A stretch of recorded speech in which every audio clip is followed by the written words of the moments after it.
Hi friends, मी Kavita's kitchen मध्ये आपलं मनापासून स्वागत आहे। आज मी बनवणार आहे महाराष्ट्रातील पारंपरिक डिश लापसी। त्यासाठी मी घेतले आहे लापशी रवा। हा मार्केट मध्ये अवेलेबल असतो, गव्हाची भरड म्हणतात याला। 300 ग्रॅम घेतलाय। त्याच्यानंतर गूळ घेतलाय 300 ग्रॅम। नंतर अर्धी वाटी मी तूप घेतलंय। नंतर थोडेसे ड्रायफ्रूट घेतले, बदाम आणि काजू। खोबरं घेतले अर्धी वाटी। त्याच्यानंतर वेलची घेतली आहे मी एक चमचा। बघूया रेसिपी। आता मी इथे मोठ्या पातेल्यामध्ये पाणी घेतले, मीडियम साईजचे 3 ग्लास पाणी घेतले मी। हे आपल्याला गरम करून घ्यायचंय। मी बाजूच्या गॅसवरती हे गरम करायला ठेवते।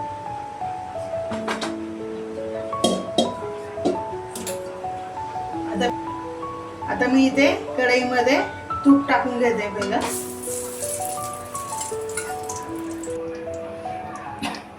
हे बघा, तूप आपलं मेल्ट झालंय। आपण आता याच्यामध्ये ड्रायफ्रूट टाकूया।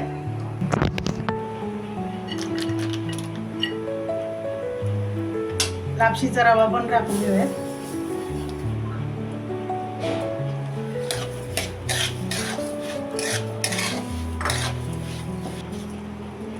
एकदम ब्राऊन कलर होईपर्यंत आपल्याला भाजून घ्यायचंय याला। आज शिवजयंती आहे मैत्रिणींनो। आज महाराष्ट्रातील खूप छान दिवस आहे। काहीतरी गोड झालंच पाहिजे, म्हणून ही डिश।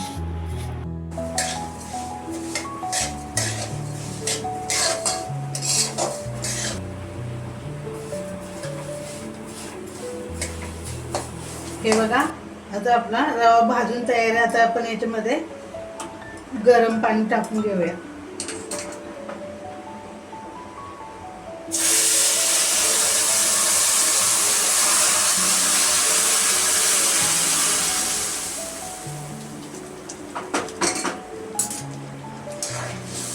हवं तेवढंच पाणी टाकायचंय। जर कमी पडलं तर वरतून अजून टाकू शकता। आधी जास्त नाही टाकायचं, नाही तर पातळ होईल। आता आपण याला बारीक गॅसवर चांगलं शिजवून द्यायचंय आणि नंतर पाणी आटलं ना की गूळ टाकायचंय। हे बघा, आपला लापशीचा रवा शिजून एकदम तयार आहे। पाणी राहिलेलं पण मी टाकून दिले, म्हणजे 300 ग्रॅमला 3 मीडियम ग्लास पाणी शिजायला लागले। आता याच्यामध्ये आपण गूळ घालून घेऊया। गूळ मी 300 ग्रॅमच घेतलाय, कारण फुगून ती जास्त होते। आणि आता मी याच्यामध्ये वेलची टाकून घेते। आणि आता हे मिश्रण बारीक गॅसवरती गूळ वितळेपर्यंत ठेवायचंय आणि नंतर याला घट्ट होईपर्यंत हलवत राहायचंय। आता खाली लागू नये म्हणून काळजी घ्यायची आहे। त्याच्यासाठी याला हलवत राहायला लागेल आपल्याला।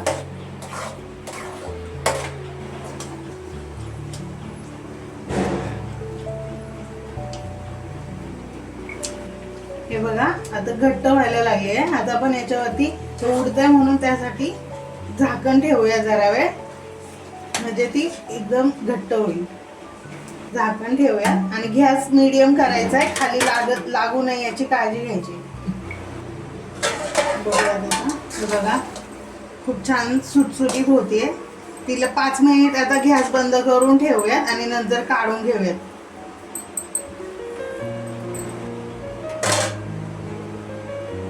हे बघा, 5 मिनिट झालेले आहेत। आता आपण काढून घेऊया। थंड झाली की ते अजून सुटसुटीत होते आणि खूप छान लागते। नक्की एकदा ट्राय करून बघा, खूप छान, खूप सोपे आहे मैत्रिणींनो करायला। नक्की एकदा ट्राय करून बघा। आणि गोड जर तुम्हाला कमी हवा असेल तर गूळ कमी टाका।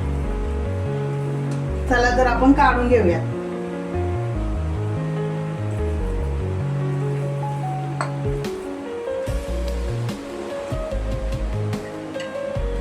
तयार आहे आपली गरमागरम लापशी।